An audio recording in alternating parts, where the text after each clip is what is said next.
Vice President Catania. Thank you very much. Thank you very much. Welcome to press conference also on my behalf. It's an excellent day.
Po e nesë, që e ki morë 3 kamera, që e ki bërë 3 kamera këtë. Shme a? Kur dolin me lujtë futbol? Shumë i fort. Ti edhe qeveria forës në shtë.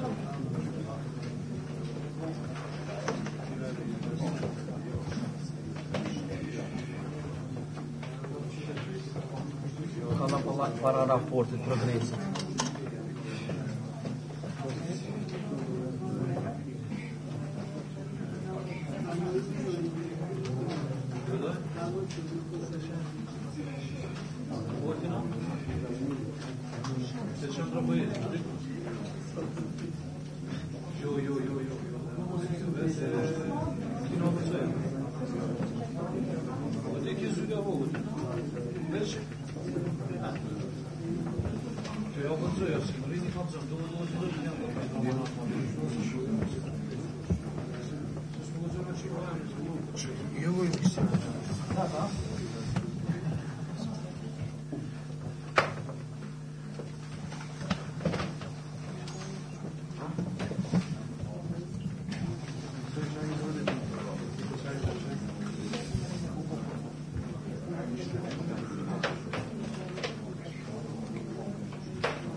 Senator.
Oblerim. Shushe. Ma mirë, ma mirë. Nëse pak një qatë kamerë, se ju në të rrima.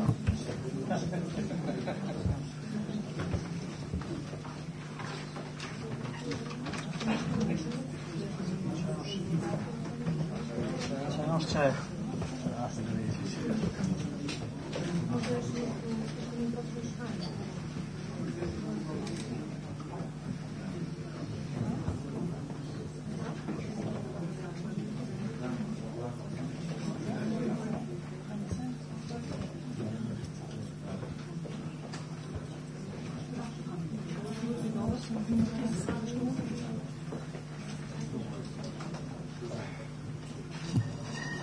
Hello, everyone. Thank you very much for coming today. I just want to say that we have a small delay because we have to synchronize with the schedule of press conference by Commissioner Hahn. As you can see, it's still not on, so we ask for your patience for a few more minutes. Thank you.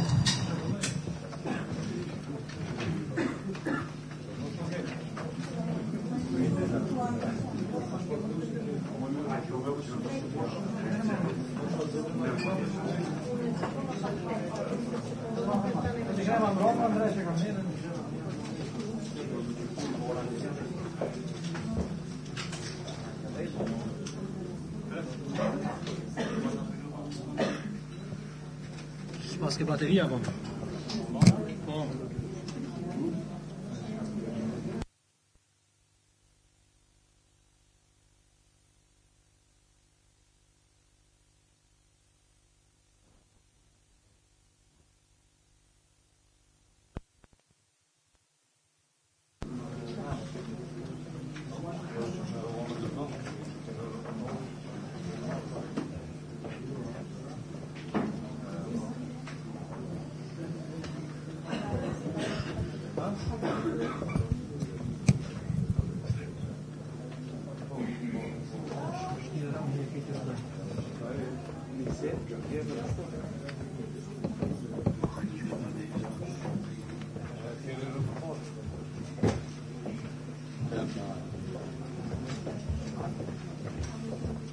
Hey, Athens, wages on it.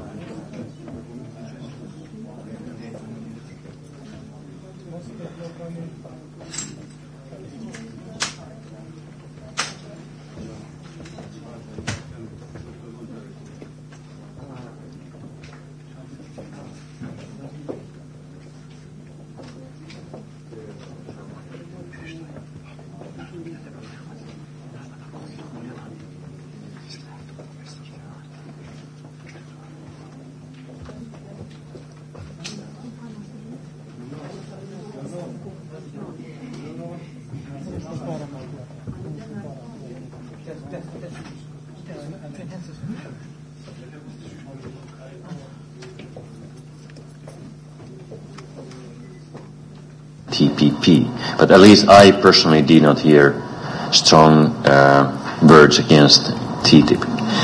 Second thing is that President-elect Donald Trump has made statements which can be interpreted to be against free trade.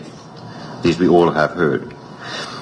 Also, the fact is that there are lots of interests amongst the administration, amongst the authorities, and especially amongst business sector in the United States on TTIP.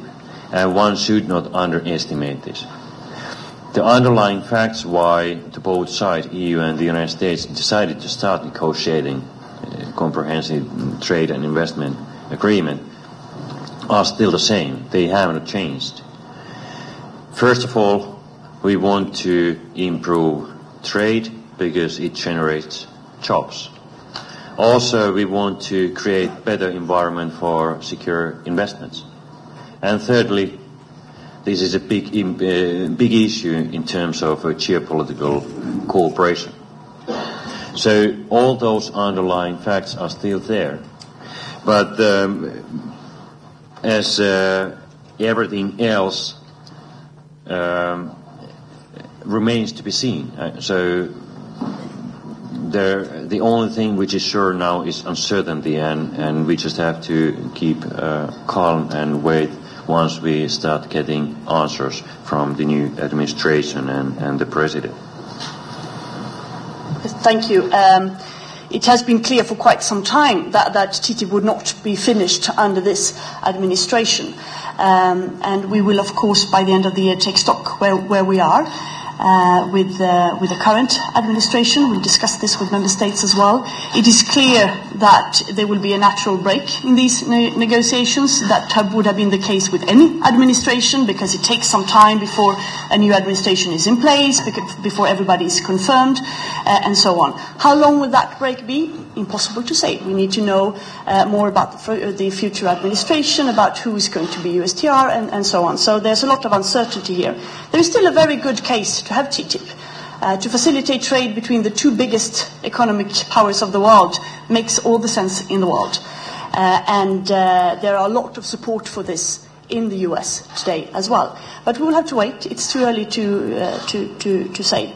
On your second question on the proposal that we make today, of course we haven't consulted with China, but we've been very transparent. I know you were here when I spoke about it in July, outlining the main elements, and they have of course been public to everybody. We are very confident that what we propose today is legally solid. We have consulted intensively internally, so we think that with this we are, as I said, respecting our WTO commitments. That is important that the European Union does that. And we are also making sure that we have robust trade defense instruments when needed. Thank you, Commissioner. Arthur?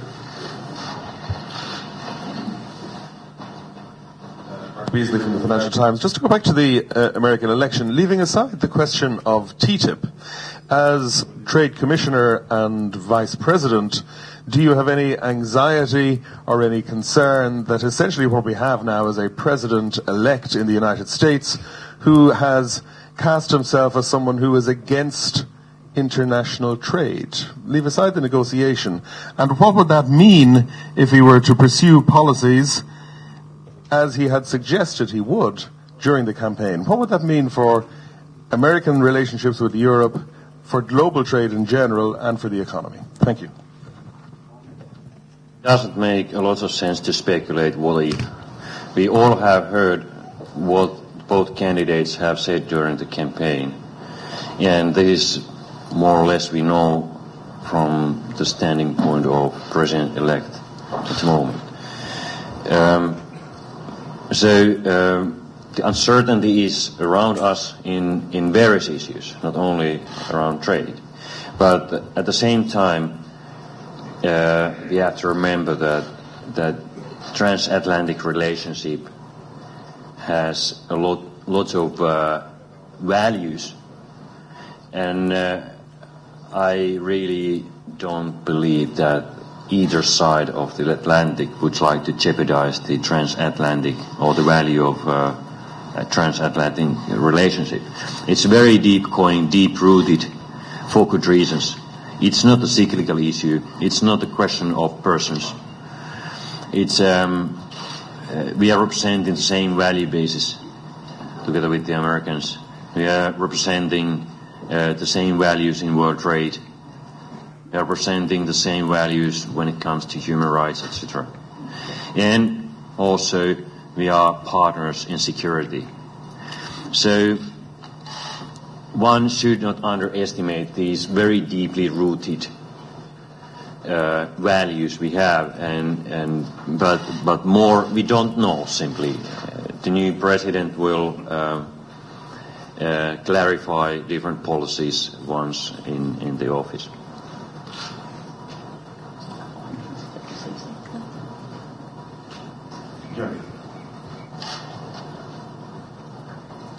We got the directive. Obviously, there is asymmetry at the level of the positions at the highest political level, but there is also asymmetry regarding TTIP at the level of the peoples. I mean, there are widespread protests against TTIP in Europe, in many countries, and nothing similar in the United States. How do you explain that?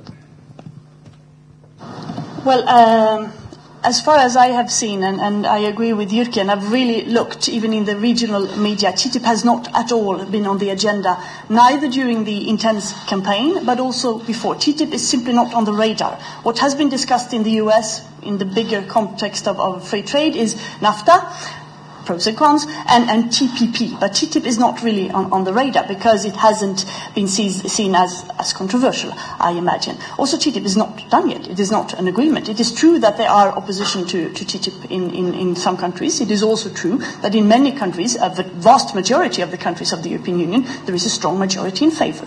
And we will, of course, continue, as we have done, to listen to those concerns, to try to explain, and maybe use the break that will naturally come now to make sure that we increase the dialogue with those citizens who are skeptical, to try to understand, to make sure that also member states engage in that debate, because, as I said, it makes a lot of sense to facilitate trade between us and the US, and I think they think so too as well. But we'll have to see. There are a lot of uncertainty. We saw what happened in the debate, in the election campaign. Now we'll have to wait for the new administration and its people, but also its program. The reason for the differences you mentioned are not that much about the substance of the negotiations. So one of the reasons, to be very honest, in my mind, is that people are not very familiar with all the trade negotiations. This may be one reason. The second thing is that those who are aware of TTIP negotiations and the substance, they may see Europe more like or these negotiations between the equals. And third, maybe the historical difference in the people's mind, that there are more people in Europe who see the United States as a threat than in the United States people who see Europe as a threat. So there are those things are not linked directly, or if at all, to the substance of the TTIP negotiations. But there are these kind of things which may have a reason for different approaches. Hans, in the hope of bringing us back to the subject of the press conference. Not today. Hello, Hans from Politico. You've mentioned this new proposal, how important is that we play by the rules, that it's compliable with WTO rules. Now, linking that directly to Donald Trump too, he has said he wants to slap some very high tariffs on China, for example, which many experts agree are probably not in line with WTO law. And responding to that, he has said, well, then we will leave the WTO. So as a key player in global economics who's always upheld the value of the WTO, has encouraged other members to join the WTO and wants to play by the WTO rule. This must seem a big threat to this whole system, that this WTO system could eventually collapse if the United States drop out. So I think it's fair to ask for a statement beyond just we don't want to speculate. Yeah. We don't want to speculate on the final opinions of the new president of the United States. Time will show what is the policy. But sometimes I wonder why on earth my life is more complicated than someone else. It would be easier to live in a world where you can only do easy things. But at least I have found that life is more full of shade of grays than black and white, and maybe the reality may show up differently than the life during the campaign. I hope we exhaust, unless you want to add something, Commissioner. Want to say that I know you are all longing for different statement, but we are just digesting the result, and it is impossible to come with prognosis on this. We hope very much, of course, that the US will stay in the WTO. It is an important international trade organization with 163 members, and US has been a very important partner there, and we hope it will remain so. But exhausted the US-related section of the press conference. Joanna, please help us. Joanna Spinska, Trade Insights. A question on the proposal. Commissioner Malmström, you mentioned that the proposal will be discussed by the member states on Friday and will be sent to the Parliament. Do you expect these two institutions to approve it quickly? What is your target date for the agreement on it? And the second question on the burden of proof. Now it lies with the Chinese, who have to prove that they operate under the market economy's conditions. How will this change under the new methodology, given that they use list of non-market economy countries, which features, among others, China, will be abolished? Thank you. It is the Commission who will have the burden of proof, so we will issue reports. On your first question, the proposal is tabled today, so it is, of course, immediately sent to Member States and the European Parliament. It will be discussed on Trade Council on Friday. And before that in the different COREPER constellations and working groups and so on. But it will be the first time they see the final legal proposal, but we have, of course, extensively consulted with key members of the European Parliament in the Intercommittee and also with Member States. We were here together in July already presenting the main, so there will not be any big surprises. Exactly how long they need, it's impossible also to judge for us. I hope they will deal with it as quickly as possible. Thank you, Commissioner. Yes.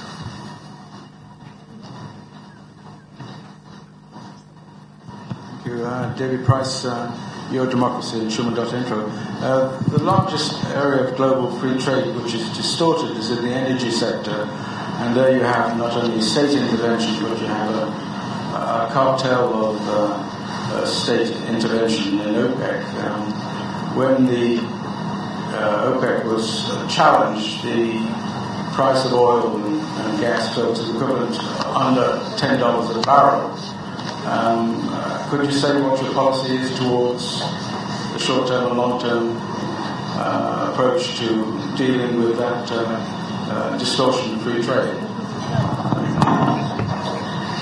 No, I'm afraid not. That is a very long and complicated question. We'll have to come back to that, and we have to also, in light of what our colleague Vice President Šefčovič is doing in this. We discussed only a couple of days ago in the college, but this is not your particular question, but the long-term development on this. So I'm afraid I can't answer that. We end our press conference. Thank you, Vice President. Thank you, Commissioner. Thank you all for your attention. Again, a reminder, press material available, and our experts will be with you immediately after the last press conference of the day. Thank you.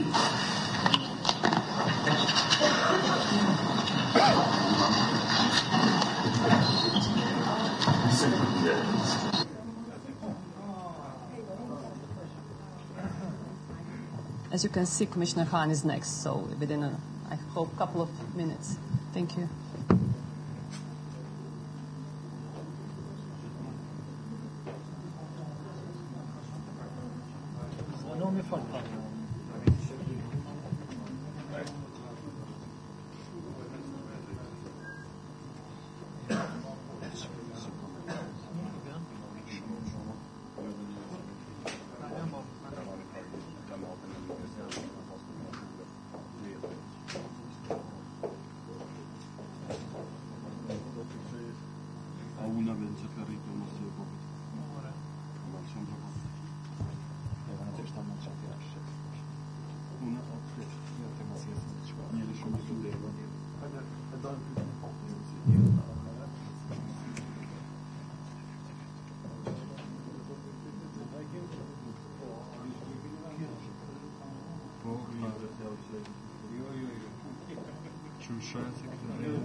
Monit për jetë që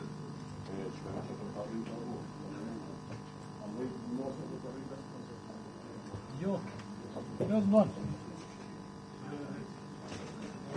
Zman hocam.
Okay, we hope to start any moment now. We apologize, Commissioner was at the Foreign Affairs Committee, and that's why we have the delay.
Good afternoon, everyone, and welcome at the last press conference of this afternoon, the one where Commissioner Hahn will present this year's enlargement package that was adopted by the College earlier this morning. For those who have been following this, you know that the package is already online, as is extensive press package that we prepared. So feel free to consult this. But of course, after introductory remarks, the Commissioner will take your questions as usual. With this, I give the floor to the Commissioner. Thank you, Maya, and thank you to you for still being there. Congratulations for your stubbornness. But you see, we have a long agenda, and European Commission, we can say, yes, we can nearly everything. So that's why I'm here, and I can present you the enlargement package. And I think maybe there are still some questions. I'm just coming because this is a very used tradition from the European Parliament's Foreign Affairs Committee, where we had a very constructive debate on this 2016 enlargement package, which the European Commission adopted unanimously earlier today. As you will remember, I set out a medium-term strategy last year, focusing on fundamentals of the rule of law and competitiveness, and with clear priorities and deliverables to be met by our candidate countries. With today's communication, we are taking stock of the implementation of this strategy and of the developments of each country, summarized again in clear recommendations. Before I deal with the individual enlargement countries, a few general remarks, if you allow. First of all, our enlargement policy delivers step by step, notably in the Western Balkans, and it's geostrategically as relevant as ever. The unprecedented challenges the European Union faces around its immediate borders requires more than ever very close cooperation with our neighbors, backed by a clear, credible, but conditional European perspective for these countries. Geography is always destiny. The migration crisis is the most obvious example of the added value of such a close cooperation. Not only Turkey, but also the Western Balkan countries, which are already today a kind of enclave in the European Union, have contributed substantially to managing the crisis together. Thus, it's in our very own interest to stabilize and help transform these countries. We must not leave a strategic vacuum in our front yard. Despite the internal challenges the Union is facing, the accession perspective remains a key incentive for the reform processes in these countries, and through this transformation we create finally also for us security, stability and prosperity, also of course for our partners. But this transformation needs time. It's a comprehensive process. It's not only about negotiations. Therefore, our strategy has always been guided by the principle quality before speed. There are no speed limits, as I'm always saying, on the path to Europe. I want to push ahead as fast as possible, and I will not stop anyone from being ambitious. But ultimately, the only thing that counts is whether a country is truly ready for accession, major enough in societal, political and economic terms. This is also crucial for our citizens within the Union.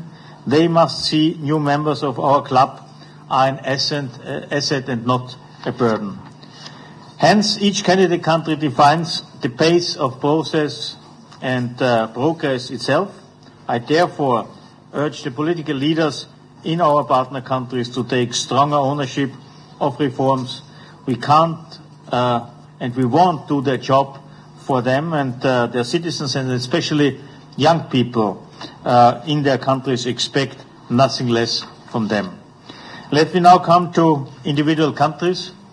For Albania, we have issued a strictly conditional recommendation to formally open accession negotiations. The recommendation acknowledges the hard work done to adopt constitutional amendments which paved the way for the comprehensive judicial reform, a project requested by Albanian citizens since long. There has also been solid progress on the 5 key priorities as a whole, but this is still very much work in progress. This is why our recommendation is conditional. That means subject to tangible and credible progress in the implementation of the justice reform. In this context, the vetting process of judges and prosecutors will be crucial for the credibility of the process, and here we must see results. Montenegro continues to make progress on its path towards the European Union, progress on the rule of law chapters demonstrated through a tangible track record, especially in the fight against corruption and organized crime, will determine its further pace towards accession.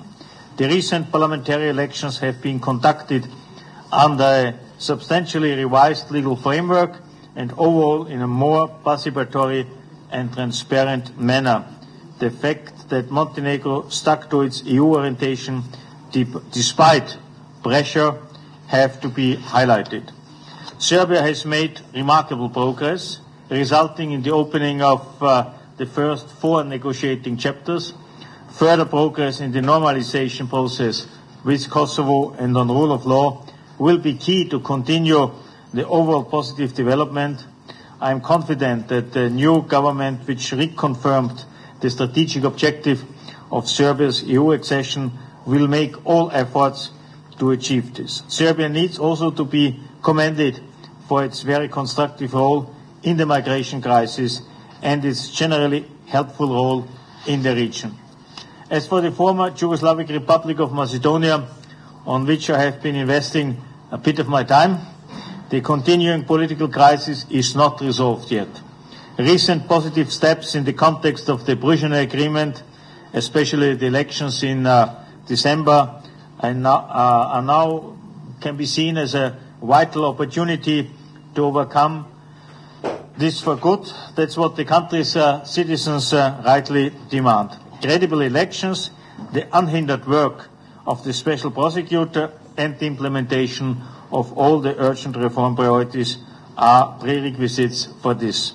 On the basis of the positive steps taken and the commitment expressed by the political leaders, we are prepared to extend our long-standing recommendation to open accession negotiations, but also here conditional on credible elections and the full implementation of reform priorities. It has also to be mentioned that the country, like Serbia, was particularly affected by the migration crisis and played also a very positive role in its management. Bosnia and Herzegovina has delivered on the priorities of its reform agenda. That is why the Council tasked the Commission to prepare an opinion on Bosnia-Herzegovina's membership application. My services are working on the next step, the so-called questionnaire.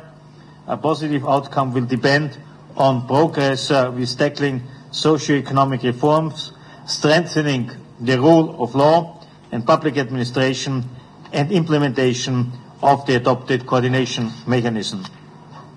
As for Kosovo, I welcome the entry into force of the Stabilization and Association Agreement on the 1st of April, which provides a comprehensive framework for closer political and economic cooperation.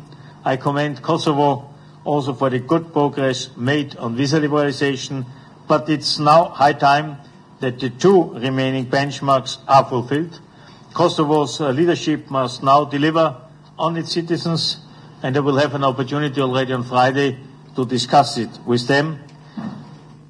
Generally, all political leaders need to embrace a true reform agenda, especially on the rule of law and economic reforms. And as in the case of Serbia, Kosovo needs to commit more actively and make swift further progress in the normalization process with Serbia. Last but not least, of course, a little bit more elaborated on the situation of Turkey. Let me start with constructive elements. They are also there of our cooperation. We should not be forgotten, despite, of course, the overall sobering picture and the recent alarming developments.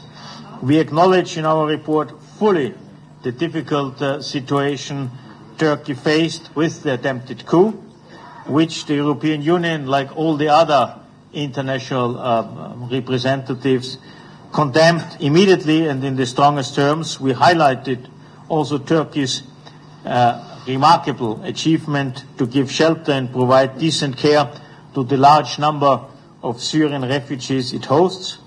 Our close cooperation with Turkey in this area has already produced tangible results, leading to a substantial reduction in numbers of migrants heading to Greece. If you take the last half year before this agreement came into force, so this was during winter time, 740,000 illegal migrants crossed the Aegean, and after that, beginning of April, during the summer, for the 6 months afterwards, the number declined to 18,000, which means 4%, and of course also there's fortunately a significant decrease in deaths at the sea, and all this has put an end to the human traffickers' business model. In this partnership, the EU has also delivered on its obligations. More than €2 billion out of the €3 billion of the facility for refugees in Turkey are already committed and allocated to concrete projects, and close to 700 million have already been paid. It's a partnership that helps the European Union and Turkey, but primarily, and this is the main objective, the refugees. This we should not forget. It's first and foremost a support to the refugees. As for the accession negotiations, the European Union has also kept its promise to move the process forward by opening 2 further chapters. It was 1 year ago in November 2015 and another one in June 2016. Unfortunately, these concrete positive steps cannot hide that there has been and continues to be serious backsliding by Turkey in the areas of rule of law and fundamental rights, especially with regard to the functioning of judiciary and freedom of expression. An already very problematic situation has been further developed by many of the measures taken since July, the scale and collective nature of which give cause for various serious concerns. So it's important to stress that there is not a backsliding only since this year, the summer, but this is a process which continues, unfortunately, already for a couple of years.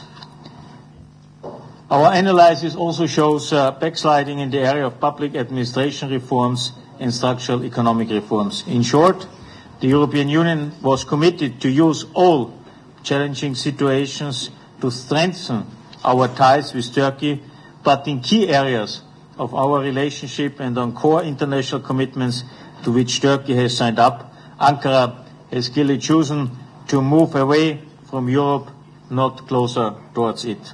The situation in the southeast of the country has not improved either, but even worsened.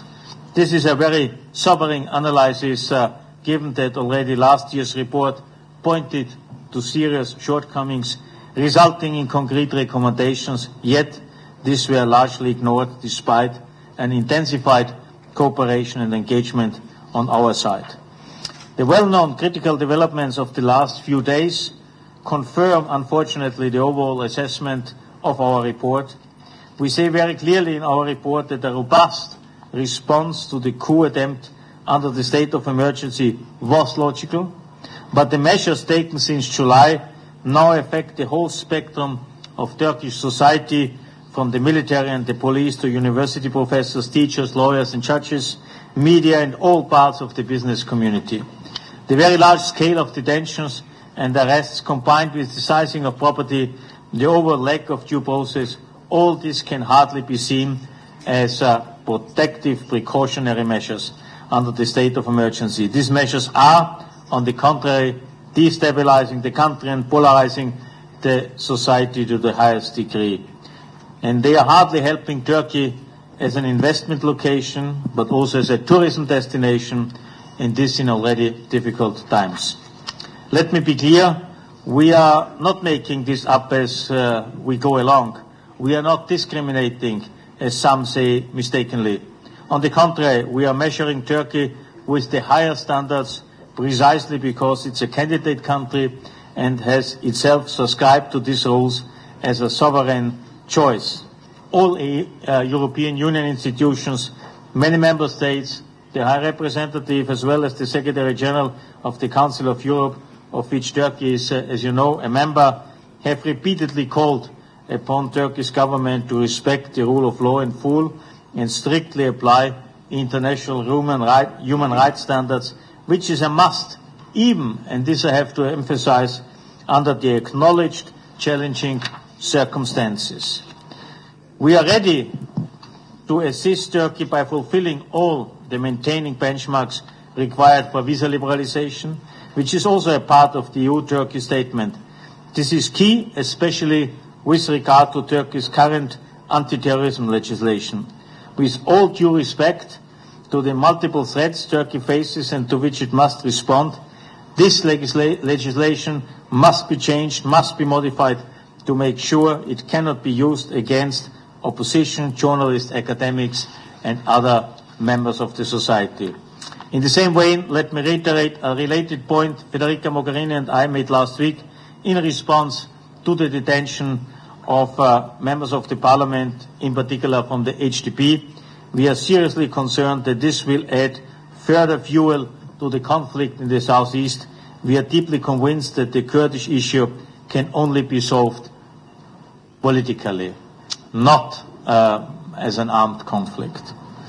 In conclusion, I can just repeat President Juncker's words of deep regret and disappointment that Turkey has apparently chosen to move away from Europe despite the clear European aspirations and hopes of many of its people.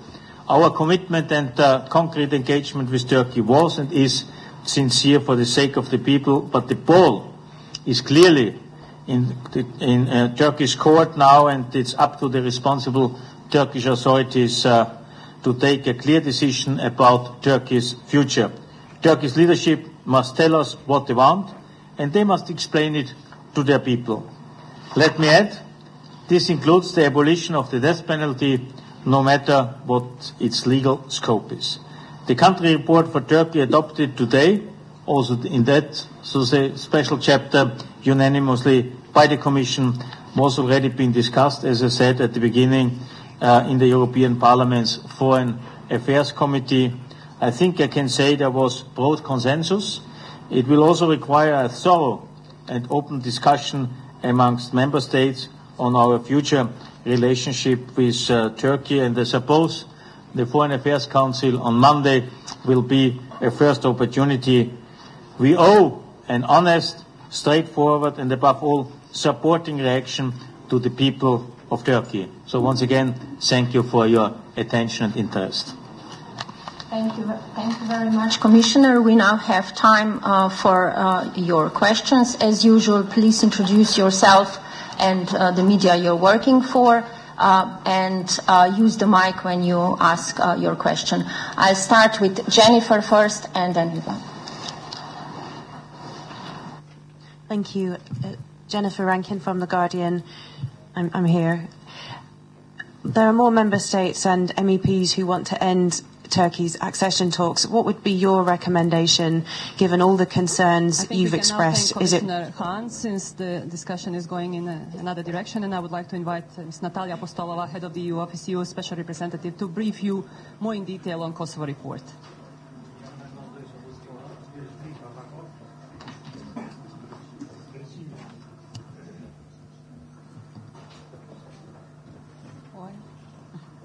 Good afternoon.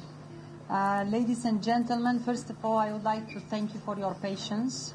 The events of last night and the elections in the states obviously brought a lot of questions to our commissioners related to trade. That's why the enlargement package was presented a little bit late. So I thank you very much for keeping with us so long. So, first of all, I would like to welcome you to this year's long-awaited launch of the enlargement package and the 2016 Kosovo report, which was adopted today.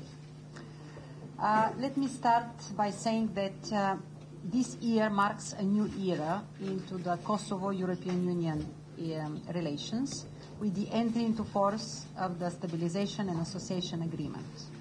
As the first contractual relationship between the EU and Kosovo, it represents a huge milestone in our relations and Kosovo's path towards the European future. It entails mutual rights and obligations and covers a wide variety of sectors. The SAA focuses on respect for key democratic principles and core elements that are the heart of EU single market. We expect this now to be translated into reality through economic and rule of law reforms with concrete benefits for Kosovo citizens. Kosovo should now focus on implementation of the SAA, guided by the European reform agenda, which Commissioner Hahn himself will launch together with the Prime Minister Mustafa on Friday. There is no denying that it has been a challenging year for Kosovo, with much of the year marked by political polarization between the government and the opposition and increased tension between the political parties. There are domestic challenges which have hampered the EU-related reforms in some areas. All political actors should work together, finding a way to end the protracted stalemate, return to the political debate in the Parliament, and focus on real reform vital for Kosovo citizens. Kosovo and Serbia have made some progress in normalization of their relations, although it remains limited. It is important that both Pristina and Belgrade remain committed to the process, including the implementation of the agreements. Despite the challenging year, some positive reforms and efforts have been made, and I want to highlight where. First of all, I would like to congratulate Kosovo's rule of law institutions on the hard work in delivering wide-ranging reforms, allowing the European Commission to propose visa liberalization for Kosovo. It is now up to the Assembly and Kosovo's rule of law institutions to fulfill the remaining two requirements, and then for the European Parliament and EU Council to decide. There are already first visible steps aiming at a track record of high-level corruption and organized crime investigations.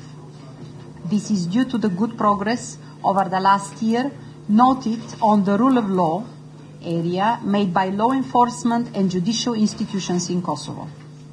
Especially on the fight against corruption, the report commends Kosovo for the establishment of a multidisciplinary team under the Special Prosecution Office and introduction of a tracking mechanism for high-profile corruption and organized crime cases. This comes as a result of EU conditionality under the visa roadmap. However, corruption remains prevalent in Kosovo, and stronger political will to tackle this remains necessary. On public administration reform, the report notes good progress made with the adoption of the comprehensive public financial management system and the adoption of the law on general administrative procedures. That said, more efforts, including strong, continued, high-level political commitment, is needed to overcome the fragmentation, limited accountability and overlapping responsibilities of agencies and bodies, which remain at risk of politicization. We are looking forward to further assist Kosovo in this regard in the upcoming period when substantial and important reforms are foreseen on the civil service, the organization of public administration and public salaries. Appointments of independent institutions and regulatory bodies remain vulnerable to undue interference, and important reforms and commitments remain necessary to ensure they are done transparently and based on merit. This is also a message that you are going to hear from Commissioner Hahn on Friday. Some progress was made in the area of public procurement, especially as regards the further alignment of legislation, good first steps towards electronic procurement and the expansion of centralized procurement, as well as elimination of preferential treatment for domestic bidders. Unfortunately, we see little positive change on the economy and competitiveness. The fiscal situation has improved, but concerns remain about the fiscally unsustainable decision on war veterans' benefits. Generally, there is still little progress. Some progress was made on the supporting export-oriented businesses, access to finance, and improved contract enforcement. But overall, the persistent trade deficit reflects a weak production base and reliance on remittances. Kosovo remains broadly uncompetitive internationally, and unfortunately, no progress can be noted on improving the quality of education, which is a key driver for long-term competitiveness and growth. Here, the situation has not changed substantially from previous years. Structural economic reforms remain necessary to address the key economic challenges of high unemployment, mismatch between education and the labor market in order to combat informality. These are some of the key issues of this year's report, and this is what I would like to highlight at that moment. It is clear that Kosovo remains at an early stage of preparation for taking an obligation of membership. The Kosovo report highlights key achievements and challenges that urgently need to be tackled. It is clear that much work is needed to overcome significant shortcomings if Kosovo is to make progress on its European path. Ladies and gentlemen, with this year's enlargement package and country report, as you heard from the Commissioner just a minute ago, the Commission reconfirms its continued commitment to the principles of fundamentals first, as essential for enlargement. These are rule of law, including security, fundamental rights, democratic institutions and public administration reform, as well as economic development and competitiveness. A strong role for civil society and stakeholders more broadly remain crucial in all reforms. Building on last year, the 2016 enlargement strategy and the country reports continue with and expand the strengthening of reporting methodology. Coming back to the SAA, the focus should now be on building a track record of implementing it. The EU is ready to assist the politically and financially, and we are looking forward to working in particular towards the European reform agenda with Kosovo. I would like to mention that the agenda is based on 3 broad pillars: rule of law and good governance, competitiveness and investment, and employment and education. I would like to end here my presentation, and I'm very happy to answer your questions. Thank you very much.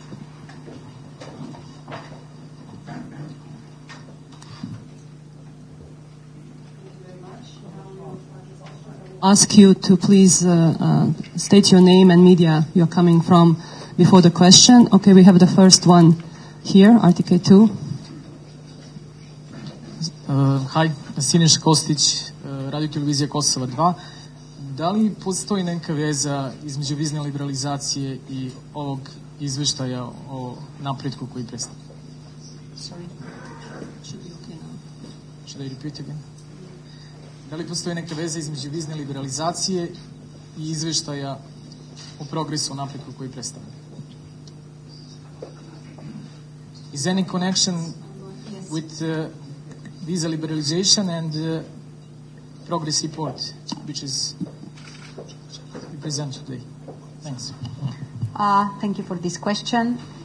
This is, I think, a very important question, and I would like to relate to my visit to the Speaker of the Parliament just half an hour ago, where I presented to him the country report. We discussed this important issue, and I want once again to reiterate this, what you just heard from Commissioner Hahn. Kosovo has made good progress into the fight against corruption, and it has improved its track record in fight against corruption, which is one of the conditionalities for the visa liberalization. Nevertheless, and although the country report assesses this progress, that does not mean that automatically Kosovo is moved to the Schengen list, white list. Actually, now Kosovo still has to fulfill the first conditionality, which is the demarcation with Montenegro. Second, the track record has to be assessed by the services and then by the Council, by the Member States, and only after that the decision about visa liberalization will be taken. So this is a very important clarification, because I think that we have to be extremely fair to the Kosovo citizens, what is the reality, and that was my message to the Speaker of the Parliament, that we, the European Union, do not want to punish Kosovars. And we do not keep Kosovars on purpose outside of the Schengen free area. Actually, if we want to punish someone through this report, is those of the politicians who have not taken the necessary actions in order to make the fulfillment of these two conditionalities come true. And this is exactly what the Commissioner just stated, and this is exactly what the Commissioner is going to pass as a message to Kosovo.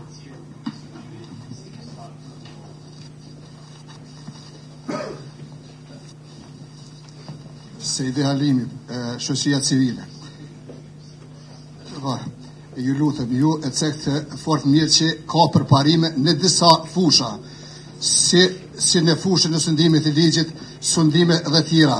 Por unë kisha me bo një pyetje. A mendoni që MSA-ja është e barabartë me ato shtete që është nënshkruar në vendet në rajon dhe Kosovë, kur Kosova nuk e ka lëvizjen e lirë të njerëzve. Lëvizja e njerë ende mungon. Dhe a mendoni që Kosova që ka bërë një pa drejt e madhe, edhe sa ma par Kosova të hin në liberalizimin e vizën, në lëvizjen e lirë, për ndryshe lëvizja e mallrave është e lirë, por lëvizja e njerëzve nuk është e lirë.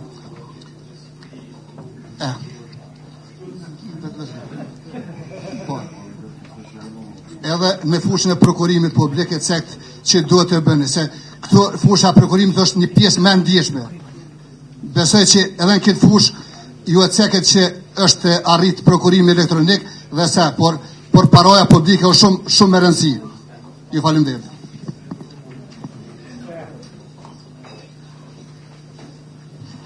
Thank you for this question. I'm going once again to explain what was taken as a commitment in 2012 when Kosovo adopted, together with the European Commission and the Council, the roadmap for the visa liberalization process.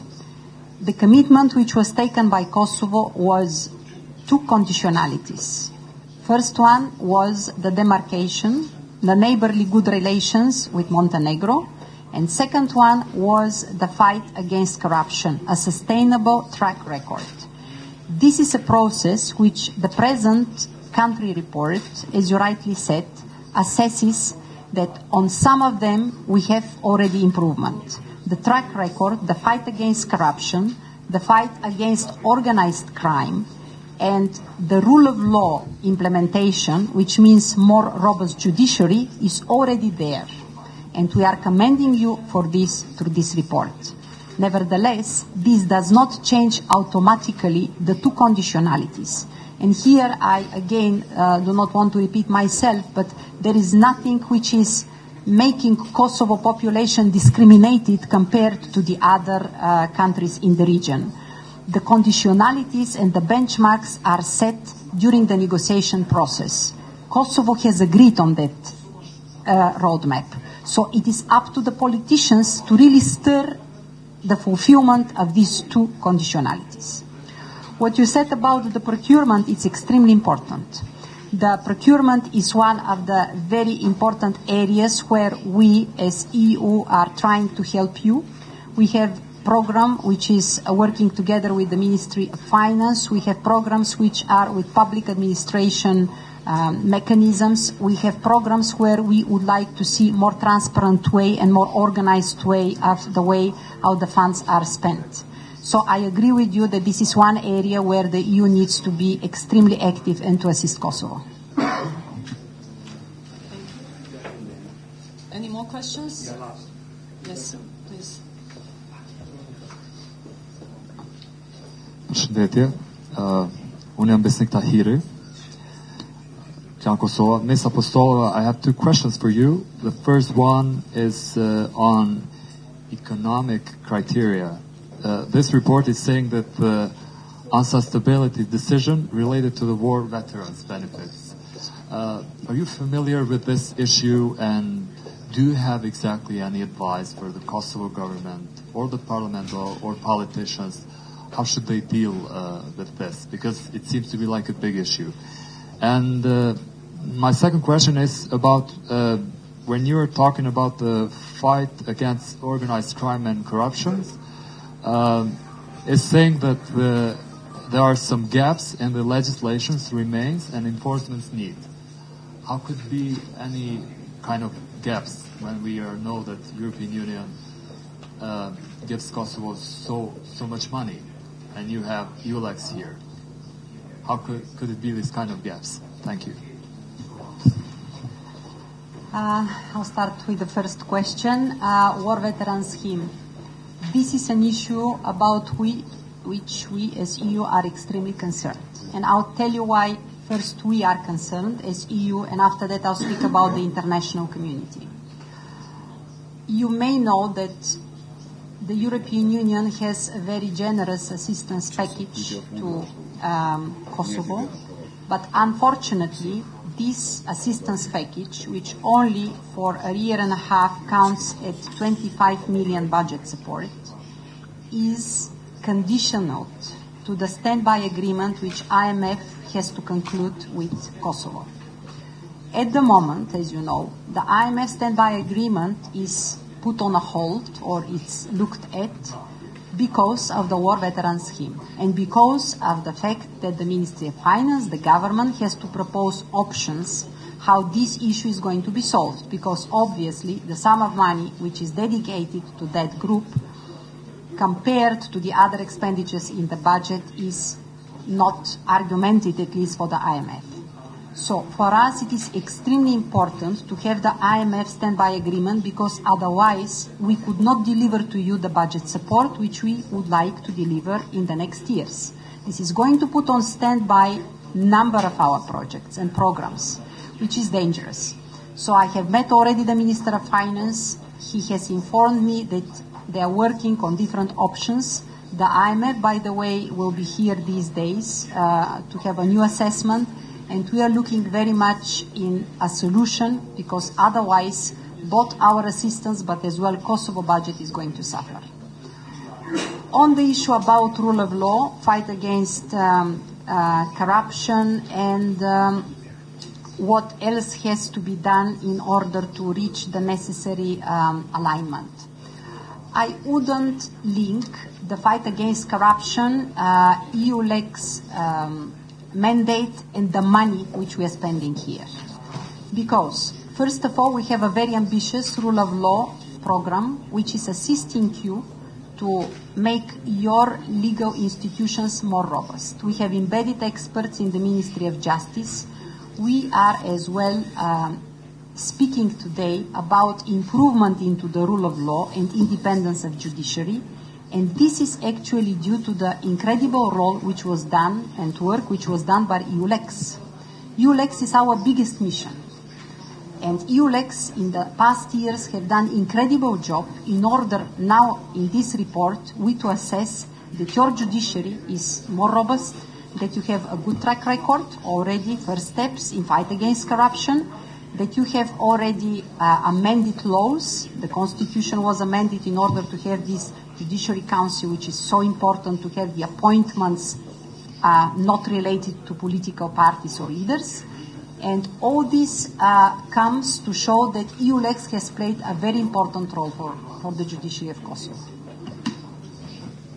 Thank you very much. Any other questions? No. Thank you so much for coming.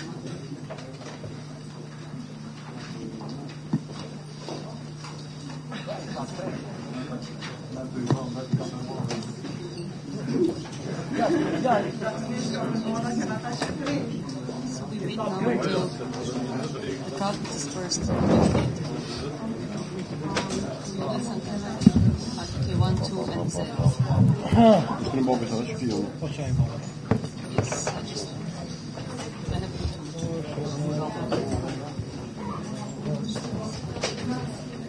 Yes, we'll set up a place now. Yes.